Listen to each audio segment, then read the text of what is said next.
Online class में आप सभी लोगों का स्वागत है दोस्तों। गुड आफ्टरनून आपको एक बार फिर से। और जैसा कि आप सभी जानते हैं, हमने आपसे पहले ही बोला था कि आज के लेक्चर में हम आपको प्रैक्टिस सेट कराएंगे। तो दोस्तों फटाफट से सभी लोग लाइव हो जाएंगे और एक बार अपने अपने स्तर पर इस क्लास को शेयर करें, क्योंकि आज हम लोग ऐसे प्रश्नों की बात करेंगे जिनका संबंध आपके इंटरनेट और ईमेल से है।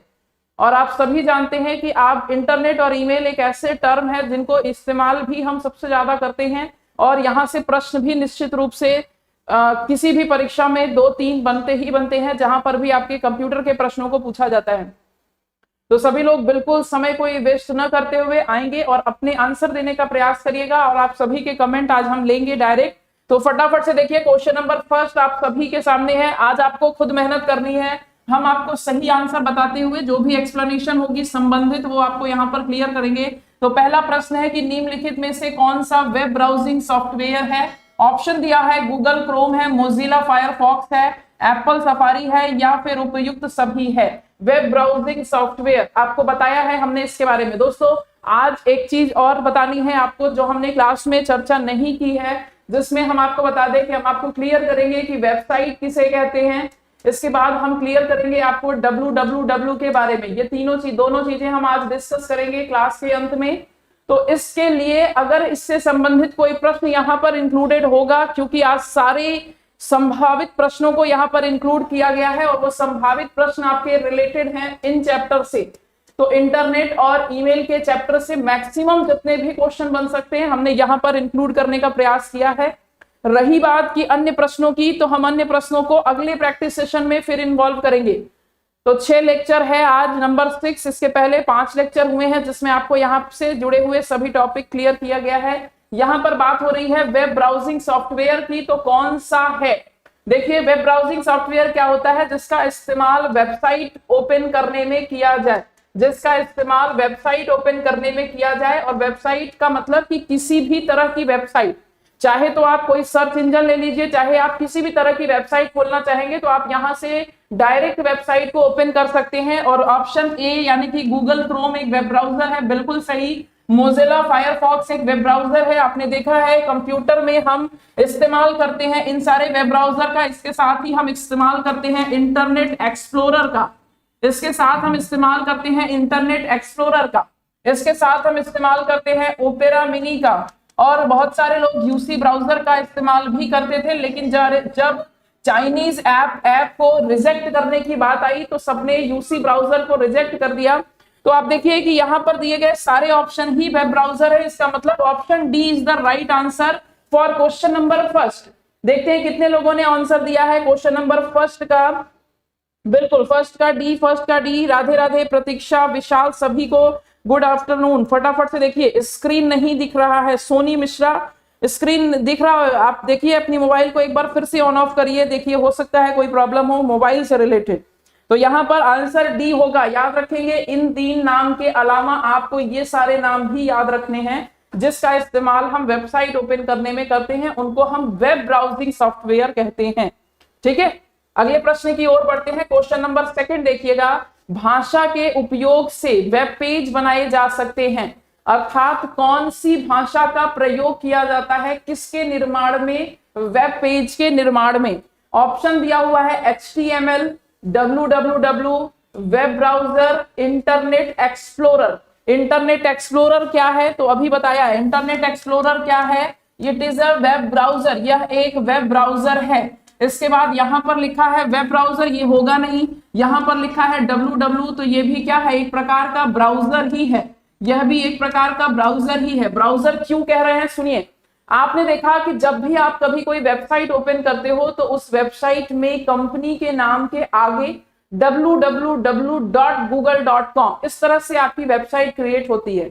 यानी कि हर एक वेबसाइट के आगे www जरूर लगा होता है, जहां पर www का मतलब निकलकर आता है वर्ल्ड वाइड वेब, यानी कि एक ऐसा नेटवर्क जो पूरे विश्व स्तर तक विस्तृत हो। इसे भी आप क्या कहोगे, ब्राउजर कहोगे, क्योंकि ब्राउजर कह लो या आप कह सकते हो कि यह एक प्रकार का नेटवर्क है जिसका विस्तार पूरे विश्व स्तर पर किया गया है।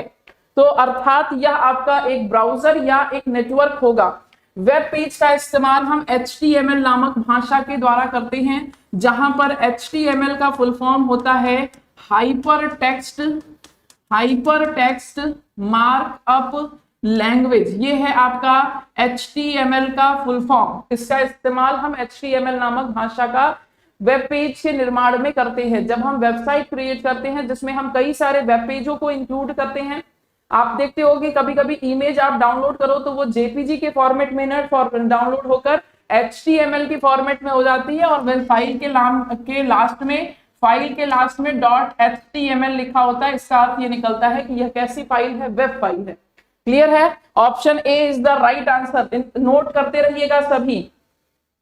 अच्छा विशाल, बिल्कुल सॉफ्टवेयर और हार्डवेयर में हम आपको अंतर बता देते हैं, बिल्कुल अभी बताते हैं। देखिए विशाल का प्रश्न है कि मैम आप हमें सॉफ्टवेयर और हार्डवेयर में डिफरेंस बता दीजिए। तो देखिए विशाल, ये है सॉफ्टवेयर और इधर है हार्डवेयर। सबसे पहले तो सॉफ्ट का मतलब होता है कि बहुत ही मुलायम, और यहाँ पर मुलायम का सेंस या सॉफ्ट का सेंस ये है कि ऐसी चीजें जिसे हम छू नहीं सकते हैं, और हार्डवेयर का मतलब होता है जिसे हम छू सकते हैं। ठीक, सॉफ्टवेयर का मतलब होता है जिसका इस्तेमाल हम डायरेक्ट नहीं करते हैं, ठीक है, और हार्डवेयर का इस्तेमाल हम डायरेक्ट इस्तेमाल करते हैं। जैसे अब आप समझिए, देखिए अगर हम आपसे बोले कि अब यहाँ पर जो लिखे हुए शब्द हैं, इनको हमें इरेज करना हो तो क्या हम ऐसे करके इरेज कर सकते हैं? नहीं इरेज कर सकते। इसका अर्थ ये निकल कर आता है कि अगर हमें इस शब्द को कहीं पर ले जाना हो या इस शब्द का कुछ अदर काम करना हो तो हम इसको डायरेक्ट नहीं यूज करेंगे, बजाय इसके हम किसी हार्डवेयर वाली चीजों का प्रयोग करके, जैसे माउस का इस्तेमाल करके हम वर्ड को इधर उधर मूव कर सकते हैं, कीबोर्ड का इस्तेमाल करके हम शब्द को इधर उधर मूव कर सकते हैं। तो इसका अर्थ यह निकलता है कि आप इन हार्डवेयर वाली चीजों को डायरेक्ट यूज करते हो, जबकि सॉफ्टवेयर वाली चीजों को डायरेक्ट यूज नहीं करते हो। माउस को आप छू सकते हो जबकि शब्द को आप छू नहीं सकते हो। अर्थात कि जो भी अंदर है स्टोर हो गया है, जो भी फाइल है आपकी, जो भी डेटा है आपके, जो भी डॉक्यूमेंट है आपके, जो भी ब्राउजर है आपके, इन सभी चीजों को आप छू नहीं सकते हो। तो ये सारी चीजें सॉफ्टवेयर होती हैं, जबकि जो फिजिकली जो आपके सामने अवेलेबल हो, जिनको आप छू सकते हो, जैसे माउस को हम छूकर इधर उधर पहुंचा सकते हैं, कीबोर्ड को हम कहीं भी मूव कर सकते हैं, तो ये सारी चीजें हमारे लिए हार्डवेयर का काम करती हैं। आई होप विशाल आपको क्लियर हो गया होगा। अगले प्रश्न की ओर बढ़ते हैं। क्वेश्चन नंबर 3 देखिएगा कि एक सॉफ्टवेयर जिसके द्वारा वेब पेज को देखा जा सकता है, देखिए वेब पेज को देखने की बात हो रही है। इसका अर्थ यही निकलता है कि अगर हमें किसी वेब पेज को ओपन करना हो, ओपन करोगे तभी तो देखोगे। बात समझिएगा, वेब पेज कैसे दिखेगा? जब वेब पेज को ओपन करोगे, और वेब पेज को ओपन करने के लिए अभी बताया था क्या होता है, वेब ब्राउजर होता है, और वेब ब्राउजर में कई सारे नाम बताए हैं, और कई सारे वेब ब्राउजर में यहाँ ऑप्शन में कौन सा नाम दिखाई दे रहा है, तो देखो ये दिया है इंटरनेट ब्राउजर। ठीक है, तो क्योंकि अगर ये पूछता है कि कहां पर देख सकते हो तो आप कहते हैं वेबसाइट पर, लेकिन यहां पर बोल रहा है कि सॉफ्टवेयर, तो सॉफ्टवेयर, वेबसाइट कोई सॉफ्टवेयर नहीं है। Website is a program, website is a page, website is a collection of pages.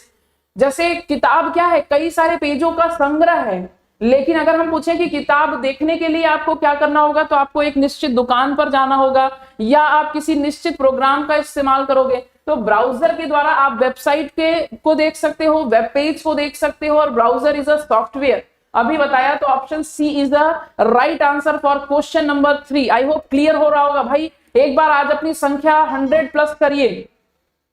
हमने पिछले दिन आपसे कहा था कि आज की क्लास को ध्यान नहीं रखना है आपको कि यह किस कोर्स के लिए या पर्टिकुलर किस टॉपिक के लिए चल रही है, ये ध्यान रखना मोस्ट इंपॉर्टेंट है।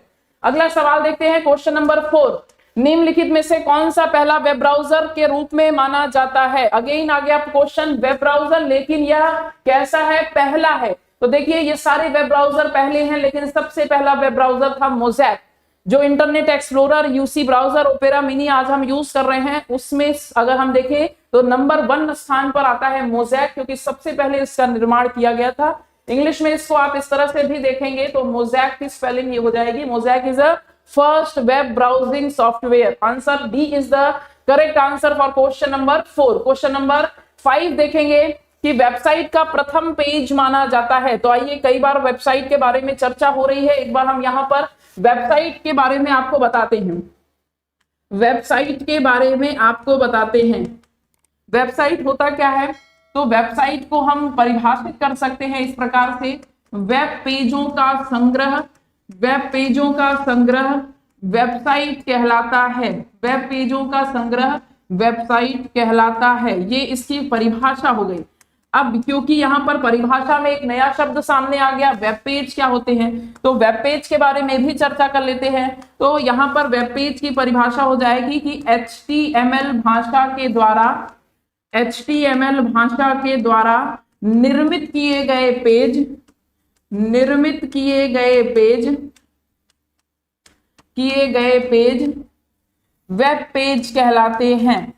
सिंपल, कॉपी में अभी आप क्वेश्चन लिख रहे हो, लेकिन अगर आप यही काम डिजिटल बोर्ड पर करोगे या आप यही काम कंप्यूटर पर करते हो तो MS वर्ड पर करते हो, लेकिन MS वर्ड में आप HTML भाषा का प्रयोग नहीं करते हो। जब आप HTML भाषा का प्रयोग करोगे तो जब आप पेज का निर्माण करोगे, उस पेज को हम वेब पेज कहते हैं। और जब कई सारे वेब पेजों को एक साथ कलेक्ट कर दिया जाए, तब जाकर जो बुक आपके सामने आती है, उसी बुक को आप वेबसाइट कहते हो। जैसे आपने खोला कि www.ugcnet.in, ठीक, ये आपने वेब पेज खोला, तब जाकर आपको यहाँ पर मिलता है न्यू रजिस्ट्रेशन, एडमिट कार्ड। और जब आप इसमें से किसी भी पेज, किसी भी लिंक पर, जैसे मान लीजिए आपने न्यू रजिस्ट्रेशन पर क्लिक किया, तो जाकर आपको एक नया पेज मिला, यानी कि नया पेज क्या हो गया, दूसरा वेब पेज। फिर आप कुछ क्लिक करोगे तो फिर एक नया पेज दिखाई देगा। तो ये सारे जो पेज खुल रहे हैं वो वेब पेज हैं। और वेब पेज खोलने पर जैसे ही आप वेबसाइट खोलते हो, तो जो सबसे पहला पेज आपके सामने आता है वो होता है होम पेज। क्या होता है, होम पेज। तो ऑप्शन क्या सही हो जाएगा, ऑप्शन क्या सही हो जाएगा। क्या आप मेन पेज कहोगे, नहीं, मेन पेज नहीं कहा जाएगा, क्योंकि मेन पेज आपको नाम नहीं याद रखना है, आपको सिर्फ नाम याद रखना है होम पेज। अगर आप देखें तो सब समझने के दृष्टिकोण से ये सही है, लेकिन परिभाषा के दृष्टिकोण से हमने हमेशा एक ही नाम याद रखना है, और वो है option B, home page is the right answer.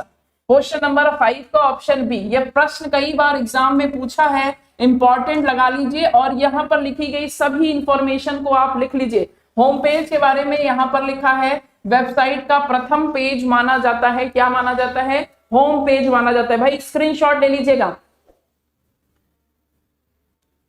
Screenshot ले लीजिएगा। गुंजा कह रही है कि थर्ड लेक्चर आपका टेलीग्राम पर नहीं लिंक शो हुआ। तो गुंजा कोई बात नहीं, आप धैर्य बनाकर रखना, पर विशेष रूप से आपके लिए हम स्वयं अपने द्वारा एक बार लिंक यहाँ पर शेयर कर देंगे, तो आप उस लिंक से ओपन करना, डायरेक्ट आप लिंक जो है थर्ड लेक्चर में पहुंच जाओगे। ठीक है, चलो अगले सवाल की ओर बढ़े। स्क्रीनशॉट ले लिया आप सभी ने। आइए अगला प्रश्न देखते हैं, क्वेश्चन नंबर 6। इंटरनेट का जनक किसे कहा जाता है। देखिए यहाँ पर ऑप्शन दिए हुए हैं, चार्ल्स बेबेज। चार्ल्स बेबेज को क्या कहा जाता है, Charles Babbage is known as father of computer, father of modern computer.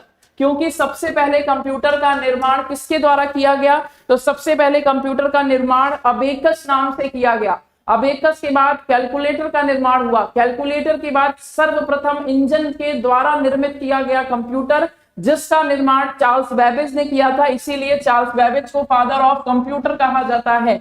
Wind Surf की बात करें तो ये है आपके father of internet, father of internet. Dennis Ritchie कौन है, डेनिस रिची कौन है, तो इनको कहा जाता है सी या C++ लैंग्वेज के जनक हैं। ये C या C++ लैंग्वेज के जनक हैं डेनिस रिची। ठीक है, क्लियर है, डेनिस रिची। चलिए अगले सवाल की ओर बढ़ते हैं। यहाँ पर father of internet wind Surf, पहली बार इंटरनेट का प्रयोग किसके द्वारा किया गया, तो विश्व में सर्वप्रथम इंटरनेट का प्रयोग आर्पानेट नामक कंपनी द्वारा किया गया। आर्पानेट नामक कंपनी द्वारा सर्वप्रथम इंटरनेट का प्रयोग किया गया, सर्वप्रथम इंटरनेट का प्रयोग किया गया। ठीक है, सर्वप्रथम इंटरनेट का। अगर हम बात करें भारत की, तो भारत में पहली बार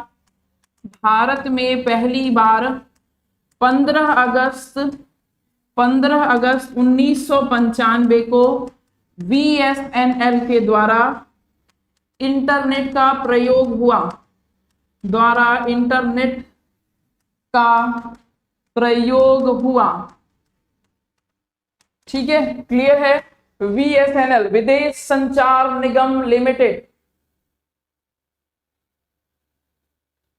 चलिए आगे देखेंगे, एक बार आप नोट कर लें, स्क्रीनशॉट ले लें।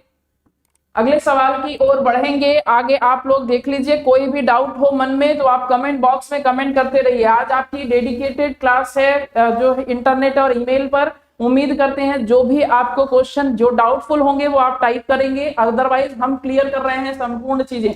क्वेश्चन नंबर 7 देखिएगा कि निम्नलिखित में से कौन सा सर्च इंजन नहीं है। देखिए बहुत ही बेहतरीन सवाल आया है। आपको हमने समझाया है सर्च इंजन क्या होता है। जिस प्रकार से वेब ब्राउजर का इस्तेमाल हम वेबसाइट को खोलने के लिए करते हैं, उसी प्रकार से सर्च इंजन का प्रयोग किसी सूचना को खोजने के लिए किया जाता है, किसी सूचना को प्राप्त करने हेतु किया जाता है, प्राप्त करने हेतु किया जाता है। तो ये है आपका क्या, सर्च इंजन। सर्च इंजन कौन सा नहीं है? अगर हम आपको बताए क्या क्या है, तो हमने आपको बताया है कि सर्च इंजन में गूगल आता है, सर्च इंजन में याहू आता है, सर्च इंजन में बिंग आता है। लेकिन यहां पर दिए गए ऑप्शन में आपको एक नाम तो क्लियर होगा, लेकिन बाकी सभी नाम को आप बताइए क्या सही आंसर होगा। क्वेश्चन नंबर 7 का आंसर दीजिएगा। क्वेश्चन नंबर 7 का आंसर दीजिएगा। ऑप्शन ए आया है देवराज का, गुंजा कह रही है ऑप्शन बी। चलिए देखिए यहां पर सही जवाब है ऑप्शन डी, साइंटिया एंस जो है it is not a search engine, जबकि Google is a search engine, crawler is a search engine and Excite is also a search engine. तो ये सभी सर्च इंजन है जिनके द्वारा हम किसी भी इंफॉर्मेशन को प्राप्त कर सकते हैं या किसी सूचना को प्राप्त कर सकते हैं। और इसके बाद आपका याहू और बिंग भी एक सर्च इंजन है। तो इन सभी चीजों का इस्तेमाल हम सूचना ग्रहण कर, संदेश भेजने का प्रयास किया, जो कि सफलतापूर्वक संपन्न हुआ। और तब से जाकर अब तक आज के समय तक इन्हीं को हम फादर ऑफ ईमेल के नाम से जानते हैं। फादर ऑफ ईमेल कौन है? तो यहाँ पर आंसर हो जाएगा रे टॉमिल्सन। अब आप आंसर मुझे सिर्फ एक सवाल का दो, और वो ये है कि कब भेजा, कब इन्होंने पहला ईमेल भेजा।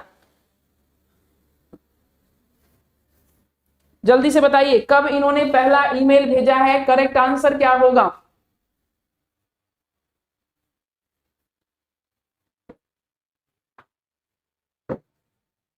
क्या होगा इसका करेक्ट आंसर? फटाफट से देखते हैं। ऑप्शन सी आया है फरहत का, ऑप्शन बी, ऑप्शन डी आकांक्षा कह रही है 1977। अरे भैया 1971। 1971 is the first email sent by रे टॉमिल्सन टू हिमसेल्फ। उन्होंने स्वयं अपने आप को अपने मेल भेजा, और जिसके बाद से ही इनको फादर ऑफ ईमेल कहा जाता है। ठीक है, इसके बाद आगे हम लोग फ्री ईमेल की अगली बात करेंगे। प्रश्न आगे आएगा आपको। क्वेश्चन नंबर 9 देखिएगा कि ईमेल के साथ हम फाइल संलग्न कर सकते हैं कितनी? एक से अधिक फाइल संलग्न नहीं कर सकते हैं, 2 से अधिक फाइल संलग्न नहीं कर सकते हैं, या एक फाइल संलग्न कर सकते हैं, या इनमें से कोई नहीं। अच्छा आप बताओ कि जब आप किसी को मैसेज भेजते हो तो आप जानते हो उसमें अटैच करने का ऑप्शन होता है। अगर आप चाहो तो किसी को ऑडियो, वीडियो, पिक्चर, कुछ भी डॉक्यूमेंट सब कुछ भेज सकते हो। तो यहाँ पर आपसे प्रश्न पूछ रहा है कि आप एक बार में कितनी फाइल सेंड कर सकते हो। ऑप्शन दिए हुए हैं, क्वेश्चन नंबर 9 है। आंसर दीजिएगा क्या होगा इस प्रश्न का सही जवाब। फटाफट से आंसर देने का प्रयास करें, बताएं क्या होगा इस प्रश्न का सही जवाब। क्वेश्चन नंबर 9, चलो ऑप्शन डी धर्मेंद्र कह रहे हैं, ऑप्शन डी गुंजा कह रही है, 9 का ऑप्शन ए। नहीं भैया, आप यहां पर फाइल भेज सकते हो। सुनिए मेरी बात क्लियर रखिएगा। फाइल आप चाहे जितनी भेज सकते हो, आप फाइल चाहे जितनी भेज सकते हो, लेकिन यहां पर लिमिटेशन क्या है? तो लिमिटेशन है मेमोरी की। कितनी ज्यादा मेमोरी वाली फाइल आप भेज सकते हो? तो यहां पर आपको 256 जीबी का ऑप्शन मिलता है। आप इतनी लंबी फाइल किसी को नहीं, 256 की बात हमने गलत कह दी, यहाँ पर 4 जीबी। हालांकि अलग अलग कंपनियां जैसे जीमेल है, याहू मेल है, रेडिफ मेल है, हॉटमेल है, ये सब कंपनियां अपने अपने स्तर पर इसकी मेमोरी को घटा बढ़ा सकती हैं। लेकिन अगर आप चाहो तो 4 जीबी तक फाइल एक बार में संलग्न की जा सकती हैं। अब वो इसमें संख्या चाहे आप 40 कर लो, चाहे आप संख्या 10 कर दो, चाहे आप संख्या 1 कर दो, तो ये आपके ऊपर डिपेंड करता है। इसका मतलब ये है कि आप मेमोरी में कितनी भी ज्यादा फाइल सेंड कर सकते हो, ये आपको जवाब देना होगा। तो आंसर इज ऑप्शन डी, इनमें से कोई नहीं। यहाँ कह रहा है एक से अधिक नहीं, ऐसा कुछ नहीं है। 2 से अधिक नहीं, ऐसा भी कुछ नहीं है। एक तो बिल्कुल नहीं है। एक में चाहो तो आप 4 GB सेलेक्ट कर लो, बस बात खत्म वहीं पर। ठीक है, क्लियर है। आगे बढ़, क्वेश्चन नंबर 10, एक वैध ईमेल का पता है। देखिए यहाँ पर एक ईमेल एड्रेस दिया है, आपको बताना है इसमें से सही ईमेल एड्रेस कौन सा है। ऑप्शन दिए हुए हैं vml@india.com, ऑप्शन बी दिया हुआ है @vrm@india.com, दूसरा तीसरा ऑप्शन दिया है vrm.india.com, चौथा ऑप्शन दिया है vrm@india.com। फटाफट से बताइए कि एक वैध ईमेल क्या है। ईमेल एड्रेस की अगर हम बात करें तो सही ईमेल एड्रेस लिखने का तरीका हमने आपको बताया था क्लास में। अब आप मुझे बताइए कि यहां पर दिए गए ऑप्शन में क्या होगा सही जवाब। चलो 9, फटाफट से बताइए क्वेश्चन नंबर 10 का करेक्ट आंसर दीजिए। देखो आपको हमने एक चीज ये बताई थी कि ईमेल एड्रेस में सबसे पहले @ सिंबल का इस्तेमाल होता है। तो यहां पर देखो @ सिंबल किसमें नहीं, ऑप्शन सी में नहीं, इसका मतलब ये ऑप्शन खत्म हो गया। दूसरी चीज हमने थी कि हमेशा क्या होगा, यहाँ पर स्मॉल लेटर का इस्तेमाल होता है। तो यहाँ पर आप देखिए स्मॉल लेटर, इसमें कैपिटल लेटर है, ये देखो कैपिटल है, तो ये भी ऑप्शन खत्म हो गया। तीसरी चीज हमने आपको बताई थी कि @ सिर्फ एक बार इस्तेमाल होगा, यहाँ पर 2 बार इस्तेमाल हुआ है, ये भी खत्म। ऑप्शन तो आपको मिल गया, आंसर डी हो गया। लेकिन आप खुद से एक बार पूरी बात सुनिए, हमेशा ईमेल लिखने में स्मॉल लेटर का प्रयोग किया जाएगा, लेकिन स्मॉल लेटर के साथ आप किसी भी सिंबल का इस्तेमाल नहीं करेंगे। विदाउट सिंबल होगा आपका email ID, without symbol. Clear. फिर आपने स्मॉल लेटर लिखा, फिर कोई सिंबल नहीं लगाया, और सिंबल न लगाने के बाद आपने @ लिखा। @ के बाद आप चाहो तो उस कंपनी का नाम लिख लीजिए जिसके द्वारा आपने ईमेल आईडी बनाई है, और फिर आप सिंबल का इस्तेमाल करेंगे डॉट, क्योंकि डॉट के बाद ही हम लिख सकते हैं डोमेन नेम। तो ये है आपका सही लिखने का तरीका, और इसके according option D is the right answer. Clear है। चलिए, क्लियर है सभी लोग। अगले सवाल की ओर बढ़ते हैं, क्वेश्चन नंबर 11। क्वेश्चन नंबर 11 देखिएगा। क्वेश्चन नंबर 11 एक यूआरएल में डोमेन नाम को संदर्भित करता है। कौन संदर्भित करता है? यूआरएल क्या होता है? प्रोटोकॉल होता है।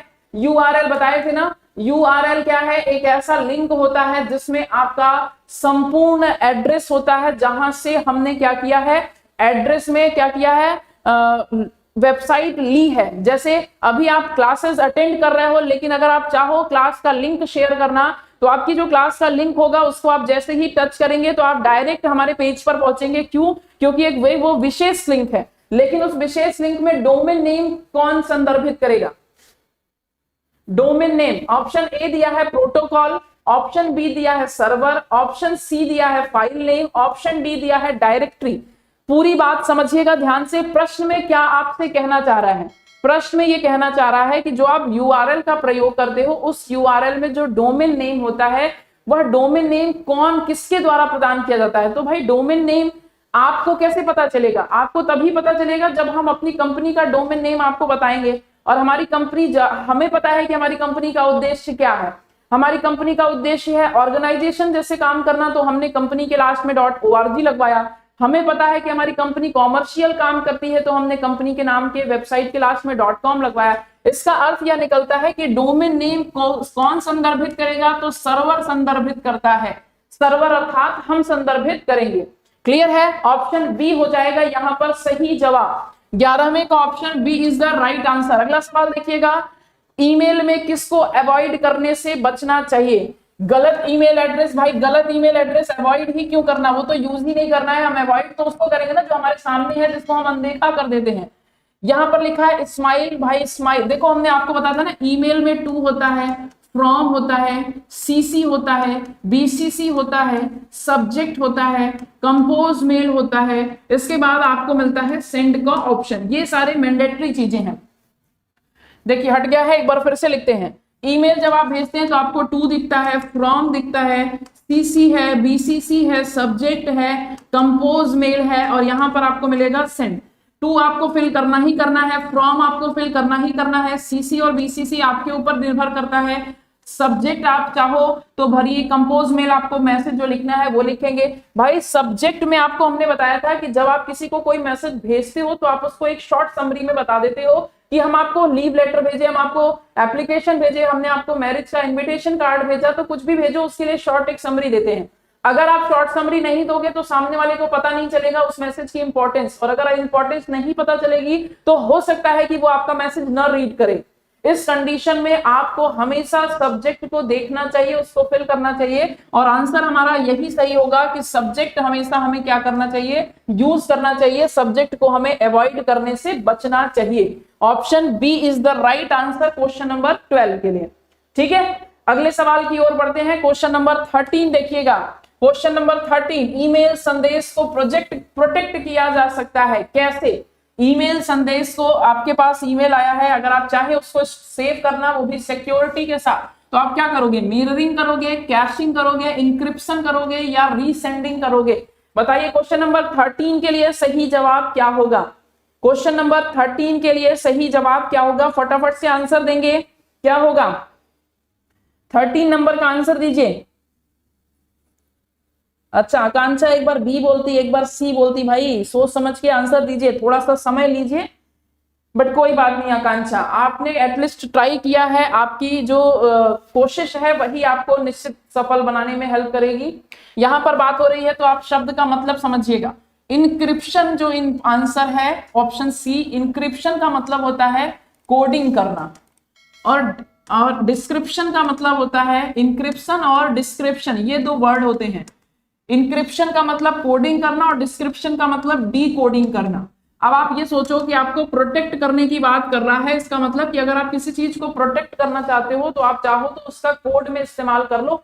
अगर आपने कोड में किसी को मैसेज भेजा तो आप मतलब न चाहते हुए भी वो आपका सेफ है, तो इसलिए आप कह सकते हैं इसका आंसर सी हो जाएगा। Encryption is the right answer. क्यों? क्योंकि प्रश्न में आपसे कह रहा है कि किस चीज के द्वारा हम ईमेल को प्रोटेक्ट कर सकते हैं, तो ऑप्शन सी हो जाएगा इस प्रश्न का सही जवाब। अगला सवाल देखते हैं, क्वेश्चन नंबर 14, इनमें से कौन सा मुफ्त ईमेल प्रदान करता है? देखिए आ गया वही आंसर, क्वेश्चन जो अभी हमने पूछा था। याहू क्या है? Yahoo is a search engine. Yahoo एक ऐसी कंपनी है जो कि सर्च इंजन का काम करती है। व्हाट्सएप क्या है? तो यह एक इंस्टेंट मैसेजिंग ऐप है। व्हाट्सएप क्या है? यह एक इंस्टेंट मैसेजिंग ऐप है, तुरंत मैसेज भेजने वाली सर्विस है, एप्लीकेशन है ये। रेडिफ क्या है? तो यह भी एक कंपनी है जो कि आपका क्या करती है, ईमेल भेजने का काम करती है या सॉफ्टवेयर से रिलेटेड कई सारे काम करती है। बचा आपके पास ऑप्शन ए, और आपको हमने लिखाया भी था कि फ्री ईमेल सर्विस के लिए आप याद रखेंगे हमेशा किसको? फ्री ईमेल सर्विस के लिए आप हमेशा याद रखेंगे हॉटमेल को। और अगर आपसे पूछ ले कि व्यक्ति कौन सा जिसने फ्री ईमेल सर्विस की शुरुआत की, तो हॉटमेल कंपनी के संस्थापक का नाम याद रखिएगा, सबीर भाटिया। क्या नाम है? फ्री ईमेल सर्विस के संस्थापक कौन है? तो आंसर याद रखेंगे क्या? सबीर भाटिया। क्लियर है? ऑप्शन ए हो जाएगा इस प्रश्न का सही जवाब। अगले सवाल की ओर बढ़ेंगे, क्वेश्चन नंबर 15 की ओर। 14वें का option A is the right answer. I hope कि आप स्क्रीनशॉट ले रहे होंगे। अगर आप स्क्रीनशॉट नहीं भी ले रहे हैं तो आप क्लास ओवर होने के बाद एक बार फिर से इस वीडियो को देखिएगा, क्योंकि आज के सवाल मोस्ट इंपॉर्टेंट क्वेश्चन है related to internet and email. अगला सवाल देखिएगा, क्वेश्चन नंबर 15, इनमें से कौन सा संचार का सबसे आसान तरीका है? भाई चिट्ठी तो अब नहीं होती है, क्यों? क्योंकि चिट्ठी में बहुत समय लग जाता था और बीच में कहीं गायब होने का भी डर है। फैक्स को हम चिट्ठी भेजने के लिए इस्तेमाल नहीं करते हैं, क्योंकि फैक्स का इस्तेमाल जनरली हम डॉक्यूमेंट शेयर करने के लिए करते हैं। टेलीफोन का इस्तेमाल संचार के लिए किया जाता है, लेकिन यह सबसे आसान तरीका नहीं होगा। सबसे आसान तरीका है हम ईमेल का इस्तेमाल करें, क्योंकि हमने ईमेल पढ़ा है, हम डिजिटल दुनिया की बात कर रहे हैं, हम स्मार्ट दुनिया की, स्मार्ट वर्ल्ड की बात कर रहे हैं। और यहाँ पर दिए गए ऑप्शन या दिए गए सब्जेक्ट के अकॉर्डिंग अगर हम देखें तो हमें डिजिटल वर्ल्ड की बात समझनी है, और डिजिटल वर्ल्ड में email is the best, safest and मतलब कम से कम समय में आपको एक दूसरे से कम्युनिकेट करने के लिए इस्तेमाल किया जाता है। तो ईमेल हो जाएगा इस प्रश्न का सही जवाब। क्लियर है सभी को? अगला सवाल देखते हैं, क्वेश्चन नंबर 16, एसएमटीपी के साथ जुड़ा हुआ है। किसके साथ जुड़ा हुआ है? टीसीपी या IP, electronic mail, internet explorer या डब्ल्यूडब्ल्यूडब्ल्यू। एसएमटीपी बताया था प्रोटोकॉल होता है, और इस प्रोटोकॉल का फुल फॉर्म क्या होता है? तो इस प्रोटोकॉल का फुल फॉर्म है simple mail transfer protocol. Simple mail transfer protocol. और सिंपल मेल ट्रांसफर प्रोटोकॉल में एक शब्द आया है मेल, और बस यही आपसे पूछ रहा है कि किसके साथ जुड़ा हुआ है, तो भाई मेल के साथ जुड़ा हुआ है। ये भी क्या है, तो यह भी एक प्रोटोकॉल है। इंटरनेट एक्सप्लोरर क्या है, it is a web browser, क्या है, एक वेब ब्राउजर है। www क्या है, तो यह एक नेटवर्क है, जो कैसा नेटवर्क है, वैन टाइप का नेटवर्क है, क्योंकि इसका जो क्षेत्र होता है वो काफी ज्यादा विस्तृत होता है, इसलिए ऑप्शन डी का मतलब हो गया it is a type of network. ठीक है, क्लियर है सभी को, सभी को क्लियर है। Option B is the right answer for question number 16। अगले सवाल की ओर बढ़ेंगे, क्वेश्चन नंबर 17 देखेंगे। क्वेश्चन नंबर 17 देखिएगा, संदेश की प्रतियों को अतिरिक्त लोगों को भेजा गया था, लेकिन प्राप्तकर्ता को पता नहीं है कि संदेश दूसरों को भेजा गया है। लो, बहुत अच्छा सवाल है, थोड़ा सा डिटेल में आपसे पूछा है, और आपको अगर उम्मीद होगी कि आपने अगर हमारी क्लास ली होगी तो आप आंसर पकड़ सकते हो। बताइए फटाफट से, इस प्रश्न का जवाब हम आपको बिल्कुल नहीं बताएंगे, आप मुझे आंसर दीजिएगा, क्या होगा इस प्रश्न का सही आंसर, क्वेश्चन नंबर 17। चलिए, आकांक्षा, आशीष, धर्मेंद्र, रवि, सभी लोग आ चुके हैं, आप सभी लोग फटाफट से आंसर दीजिएगा। और एक बार आप अपनी इस क्लास को चाहे तो क्लास ओवर होने के बाद भी शेयर कर सकते हैं, क्योंकि यहां से सवाल बहुत ज्यादा आने की संभावना है। 17 का बी आया है, सबसे पहला जवाब आकांक्षा ने दिया है 17 का बी। सुनीता कहती है 17 का डी, आशीष कह रहे हैं ऑप्शन डी, और लोग भी आए जल्दी जल्दी, सोनी डी, रीना डी, आशीष कह रहे हैं डी, आशीष, गुंजा डी कह रही हैं। अरे आशीष, आपका आंसर मिल गया, आप बस करो। गुंजा एक बार सी कही है, अब बी कहने लगी। अच्छा, 2 ऑप्शन बचे हैं, वो भी एक बार कह लो। देखो, यहां कह रहा है कि प्राप्तकर्ता को पता नहीं है, जबकि आपको हमने बोला था कि सीसी में प्राप्तकर्ता को अन्य व्यक्ति का मैसेज, प्राप्तकर्ता को अन्य व्यक्ति का ईमेल आईडी दिखाई देता है, अन्य व्यक्ति का ईमेल एड्रेस दिखाई देता है, और अगर दिखाई देता है इसका मतलब उसको पता चल जाएगा कि दूसरों को भेजा गया है। लेकिन सीसी के बाद आपका बीसीसी है, जिसमें अन्य व्यक्ति को एड्रेस नहीं दिखाई देता है, अन्य व्यक्ति को एड्रेस नहीं दिखाई देता है। इसका मतलब ये निकल कर आया कि दूसरे व्यक्ति को नहीं पता चल पाएगा कि हमें किस किस को मैसेज भेजा गया है। और आपसे प्रश्न में यही पूछ रहा था, सी वाले लोग सही हैं, बाकी सभी लोग अपने दिमाग को बादाम से तेज कर लें, अगर बादाम नहीं खाते हैं तो अब भी खा लें, परीक्षा आने में समय नहीं बचा है। ठीक है, ब्लाइंड कार्बन कॉपी हो जाएगा इस प्रश्न का सही जवाब। ठीक है, क्लियर है। अगला सवाल देखिएगा, क्वेश्चन नंबर 18।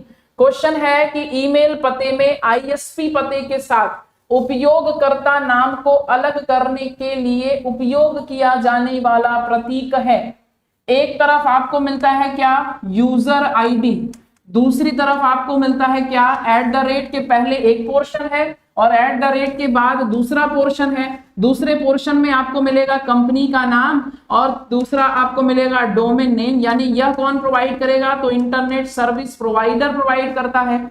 जीमेल और .com कौन प्रोवाइड करता है, तो इंटरनेट सर्विस प्रोवाइडर होता है। और यूजर आईडी कौन क्या होती है, तो यूजर आईडी व्यक्ति की पहचान को बताता है, व्यक्ति की पहचान को बताता है।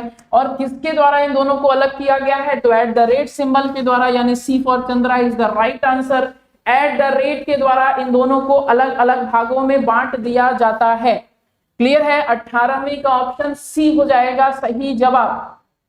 अगला सवाल देखेंगे, क्वेश्चन नंबर 19। एक ईमेल एड्रेस बना होता है कितने भागों में, एक भाग में, 2 भाग में, 3 भाग में, या फिर किसी भाग में नहीं। एक ही भाग में बना है कि 2 भाग में बना है कि 3 भाग में बना है, या कोई भाग ही नहीं होता है।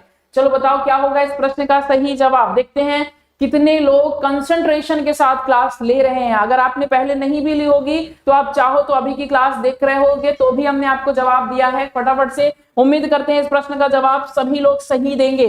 एक ईमेल एड्रेस बना होता है, ये आपका सेकंड लास्ट क्वेश्चन है। इसके बाद हम आपको नेक्स्ट क्वेश्चन बताएंगे और फिर अगली क्लास में मिलेंगे और फिर कुछ नया सीखेंगे। क्वेश्चन नंबर 19 का आंसर दिया है मोहम्मद इमरान ने बी, सब एक तरफ से बी कह रहे हैं, कोई तो बोलो सी। अब देखो आए हैं एक लोग, विकास कुमार कह रहे हैं सी। कहां से आ गए सी, अभी देखो पिछले क्वेश्चन में बताया यूजर आईडी और दूसरा है दूसरा भाग, इसके बाद का एक भाग ये, तो पहला भाग दूसरा भाग, आंसर क्या हो जाएगा बी, 2 भाग में बटा होता है ईमेल एड्रेस।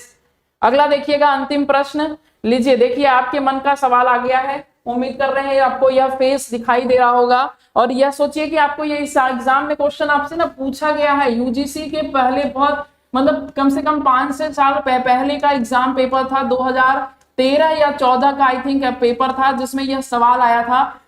ईमानदारी से आप जानते हैं कि आप सभी इस स्माइली का प्रयोग आज के समय में कर रहे हैं। यहां पर यह बता रहा है कंफ्यूज्ड फेस को, हैप्पी फेस को, शॉक्ड फेस को या फिर अमेज्ड फेस को। चलिए आंसर लीजिएगा। अंतिम सवाल है क्वेश्चन नंबर 20, आपका अंतिम सवाल है, जोरदार तरीके से कमेंट करिए। लास्ट का सवाल, अगली कक्षा में जब हम मिलेंगे तो हम फिर कुछ नया जानेंगे और आप सब जानते हैं कि अब हम जो अगली क्लास करेंगे उसमें हम चर्चा करेंगे कंप्यूटर से जुड़े हुए महत्वपूर्ण तत्वों पर जो आपको शॉर्ट टर्म में पढ़ाने हैं। हमें बिल्कुल डिटेल में नहीं जाना है, लेकिन हम वादा करते हैं कि आपको इस तरह से पढ़ाएंगे कि आपके मन में कोई संशय नहीं बचेगा। आप में से जितने लोग इस क्लास से जुड़े हैं वो सभी पुराने लेक्चर को देख लेना, उनका नोट्स बना लेना और आप किसी भी परीक्षा में बैठने जा रहे हो, यूजीसी है, सुपर टेट है, आरओ है, पीसीएस है, लेखपाल है, एसआई है, सब में कंप्यूटर के 2-4 क्वेश्चन अब आते हैं, चाहे आपके सिलेबस में दिया हो या न दिया हो।